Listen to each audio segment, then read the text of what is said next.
درباره بندگانی که نماز ندارند ولی فعل و رفتار خوب دارند، قرآن چی میگوید؟ همین آدمی که نماز نداشته باشد لیکن فعل کردار خوب دارد در اصل وجود دارد. هست آدم هایی که خوبند، رفتار خوب دارند، گفتار خوب دارند، لیکن نماز ندارند. این معنای را دارد که هر یک عملی نیک اونها را همین بینمازیش همش نابود میکند.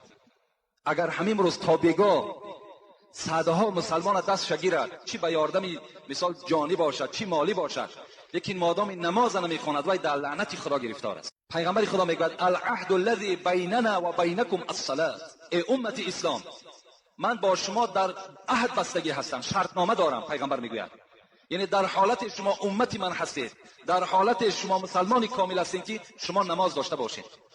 اگر نماز نداشته باشین شما عهد ما را شکستین، شما شرطنامه را شکستین، شما پیمان را شکستین، شما امتی من نیستین. یعنی همه کار